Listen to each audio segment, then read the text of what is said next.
Shalom, shalom, shalom. Bienvenue à notre émission Parole de vie.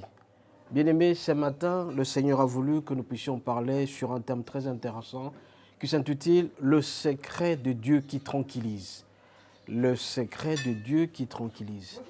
Un secret, c'est comme un bien-aimé. Un secret, c'est quelque chose qui est particulier, qui est privé, que quelqu'un cherche à protéger afin de réaliser un objectif assigné. Donc, tout homme a un secret. Pour qu'il soit heureux dans sa vie, il est obligé d'avoir un secret. Il y a des gens qui ont des secrets pour leur fortune, il y a des gens qui ont des secrets pour leur famille, il y a des gens qui ont des secrets pour le bonheur et la prospérité. Mais nous, notre secret se trouve en Jésus-Christ. Raison pour laquelle ce matin, bien-aimés, nous allons focaliser notre travail sur le psaume 4. Le psaume 4 que nous allons lire avec attention soutenue. Nous le lisons au nom de Jésus. Psaume 4. Au chantre avec instrument à cordes, psaume de David. Quand j'écris, réponds-moi, Dieu de ma justice. Quand je suis dans la détresse, sauve-moi. Aie pitié de moi, écoute ma prière. Fils des hommes, jusqu'à quand ma gloire sera-t-elle outragée? Jusqu'à quand aimerez-vous la vanité? Chercherez-vous le mensonge? Sachez que l'Éternel s'est choisi un homme pieux. L'Éternel entend quand j'écris à lui. Tremblez et ne péchez point. Parlez en vos cœurs sur votre couche, mais taisez-vous. Offrez le sacrifice de justice et confiez-vous à l'Éternel. Plusieurs disent, qui nous fera le bonheur? Fais lever sur nous la lumière de ta face, ô Éternel. Tu mets dans mon cœur plus de joie qui n'en ont quand abondent le froment et leur mou. Je me couche et je m'endors en paix, car toi seul, ô Éternel, tu me donnes la sécurité dans ma demeure. Bien aimé, nous sommes en train de parler sur les secrets des dieux qui tranquillisent. Où trouve-t-on le secret du Dieu qui tranquillise? Le premier secret, mes bien-aimés, c'est dans la présence de Dieu. Et quand nous sommes dans la présence de Dieu, bien-aimé, c'est un secret très important de la vie. Et on nous dit ici, de temps en temps, nous allons nous adresser au Seigneur. Quand j'écris, réponds-moi au Dieu. Je fais confiance. Quand on s'adresse au Seigneur, si on cherche sa présence, on a confiance en lui. Quand je suis dans la détresse, sauve-moi.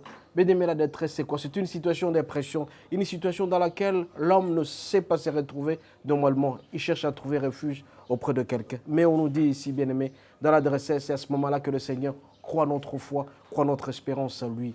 Nous sommes donc appelés, bien-aimés, à nous attacher de plus en plus de lui. David l'a reconnu, il s'est dit, à tout moment, il s'est confié en Dieu. À tout moment, il cherchait la présence de Dieu. Nous aussi, notre premier secret, c'est avoir confiance en Dieu. Le deuxième secret, bien-aimé, c'est pendant la détresse, n'importe quelle situation, nous sommes appelés de nous confier à Dieu et de l'aimer davantage. La parole de Dieu déclare, sachez que l'Éternel s'est choisi un homme pieux. Est-ce que toi, tu es un homme pieux? Un homme pieux, c'est celui qui marche dans la droiture. Un homme qui évite les péchés. Un homme qui marche dans la droiture. Un homme qui veut réaliser ce que veut le Seigneur. Un homme qui ne pêche pas.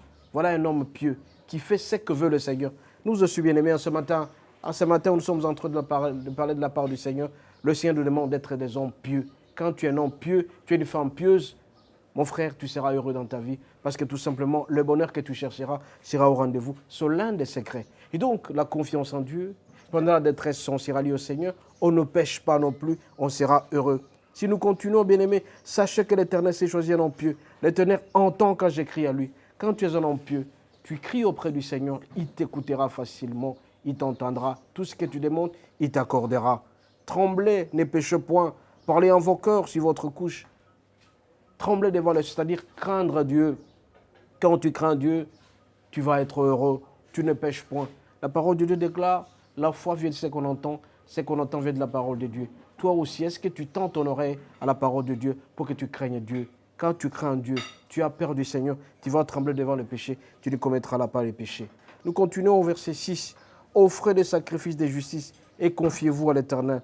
Plusieurs disent, qui nous fera voir le bonheur? Fais lever sur nous la lumière. Bien-aimé, le Seigneur nous demande de faire des sacrifices. Le premier sacrifice pour nous, c'est notre corps. Quand nous sacrifions notre corps pour le bien, nous mortifions, nous l'aimons davantage, nous écoutons plus le Seigneur. Bien-aimé, c'est un secret. Si nous nourrissons régulièrement notre âme à la parole de Dieu, pour bien-aimé, le Seigneur te bénira davantage. En plus de cela, on demande des sacrifices. Un sacrifice, c'est-à-dire tu fais des actions de grâce pour le Seigneur. Tu le fais régulièrement. Quand tu donnes au Seigneur, tu ne seras jamais déçu. Bien au contraire, tu seras donc béni. Faisons des sacrifices pour le veuve, le pauvre, les orphelins. Nous confions aussi à l'Éternel. Ce que nous sacrifions pour le Seigneur, mon bien-aimé, reviendra à nous. Tu cherches la prospérité, tu cherches le bonheur. Ton secret se trouve en Dieu. Plusieurs gens voudraient avoir la prospérité, ils voudraient avoir le bonheur, mais ils ne savent pas comment aimer Dieu. Tu ne peux pas aimer le bienfait et tu n'aimes pas le bienfaiteur. Le bienfaiteur, c'est qui? C'est Dieu. Le bienfait, c'est ce que nous cherchons comme prospérité. Le Seigneur nous demande d'aimer le Seigneur de tout notre cœur, de travailler sérieusement, de l'aimer davantage et de faire en sorte que c'est lui qui soit le socle de tout ce que nous allons faire. À ce moment-là, nous serons heureux. Bien-aimés, on ne peut pas avoir la prospérité sans le Seigneur. On ne peut pas avoir le bonheur sans le Seigneur. On ne peut pas être heureux sans le Seigneur. Raison pour laquelle nous sommes appelés à nous attacher à lui. Voilà un secret. C'est un secret très important. Quand tu fais quelque chose, la première des choses, c'est de confier aussi, de te confier aussi, de savoir que veut le Seigneur dans telle ou telle circonstance. Ce matin, bien-aimé, le Seigneur nous aime tant. Il voudrait assez que nous puissions nous confier à lui. 8e point, il est écrit, tu mets dans mon cœur plus de joie qu'ils n'en ont quand abondent leurs froment. C'est le Seigneur seul qui donne la joie. C'est le Seigneur seul qui donne la paix. C'est le Seigneur seul qui donne la fortune. Tu veux avoir de l'argent? Viens auprès du Seigneur. Tu veux être heureux? Viens auprès du Seigneur. Écoute la parole. Nourris ton âme par la parole régulièrement. Quand tu le feras, tu ne seras jamais déçu. Alors quand tu vas dormir, le Seigneur sera avec toi. Quand tu vas te réveiller, le Seigneur sera avec toi. Nous allons au verset 9, il est dit ceci. Je me couche et je m'endors en paix, car toi seul, ô Éternel, tu mets dans la sécurité dans ma demeure. Voilà la grande confiance. Quand tu vas marcher, sois sûr et certain que tu n'es pas seul. Il y a quelqu'un qui t'accompagne. Quand tu vas te coucher, voilà, vous allez vous rappeler, tout le monde, quand il dort, ils sont au même pied d'égalité. Quand toi, tu dors, un ministre dort, un président de la République dort, nous sommes tous au même degré. Parce que nous ne savons pas quand est-ce que nous dormons et quand est-ce que nous nous réveillons. Parce que nous avons confiance en Dieu, nous sommes sûrs et certains, nous allons nous réveiller le lendemain. Verset 9, psaume 4, je me couche et je m'endors en paix, car toi, sur l'Éternel, tu me donnes la sécurité dans ma demeure. Ta sécurité se trouve auprès du Seigneur. La grâce et le bonheur m'accompagneront tous les jours de ma vie, tant que je resterai dans la maison du Seigneur. Où est-ce que tu restes? Est-ce que tu restes dans la maison du Seigneur? Ton corps est le temple du Christ. Tu dois demeurer dans la parole de Dieu. Si tu demeures dans la parole de Dieu, mon bien-aimé, tu te confies complètement à la parole, tu ne seras jamais déçu ni confus. Voilà un peu le grand secret de Dieu qui nous tranquillise. Donc le premier secret, c'est la confiance en Dieu. Deuxième élément, pendant la détresse, la souffrance, nous nous confions en Dieu. Troisième élément, on ne pêche pas, on prend du recul, on est un homme pieux. Et quand tu pêches, ça perturbe ta vie. Dernier lieu, c'est que si nous voulons le bonheur, la prospérité, d'être attachés au Seigneur. Voilà un peu tous ces éléments que nous avons parcourus en quelques minutes, qui feront en sorte que nous puissions toujours demeurer à jamais attachés au Seigneur. Et c'est que nous allons chercher le bonheur, la prospérité, la paix, la joie. Tout cela se trouve auprès du Seigneur. Vous ne pouvez pas avoir le bienfait sans pour autant aimer le bienfaiteur. Le bienfaiteur, c'est qui? C'est le Seigneur. Il faut l'aimer. Tu fais des sacrifices pour lui. Tu sacrifies ton corps, tu sacrifies tes biens, tu sacrifies ta fortune. Le fait de le faire, mon bien-aimé, tu auras le bonheur et la prospérité. Tu ne peux pas avoir le bienfait si tu n'aimes pas les bienfaiteurs. Tu ne peux pas avoir la prospérité, l'argent, la bénédiction si tu n'aimes pas Dieu. Ça ne viendra jamais. Par contre, si tu aimes Dieu à l'avantage et le surplus te reviendra, est-ce que tu respectes les dîmes? Est-ce que tu respectes les offrandes, les actions, les grâces? Est-ce que tu sacrifies ton corps? La parole de Dieu déclare ici dans Psaume 4, nous devons être des hommes pieux. Un homme pieux, c'est celui qui craint Dieu.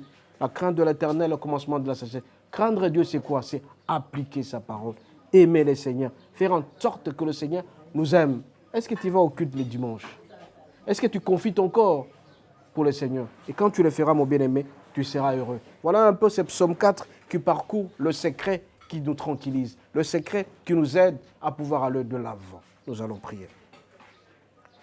Notre Dieu, notre roi, ce matin, tu nous apprends à travers psaume 4 que c'est toi seul qui donnes la joie et la paix. On ne peut jamais avoir le bonheur, la prospérité sans t'aimer. Nous sollicitons ta grâce, que notre confiance en toi puisse augmenter de plus en plus, que nous puissions prendre du recul par rapport au péché, que nous soyons tous des hommes et des femmes pieux. Et quand nous serons des hommes pieux, notre Dieu, notre roi, le bonheur, la prospérité, la joie vont nous accompagner. Aidez-nous de plus en plus à nourrir notre âme. Et quand nous allons nourrir notre âme, notre Dieu, nous te serons fidèles. Louange et adoration te reviendront au nom de Jésus. Amen. Soyez bénis et à la prochaine.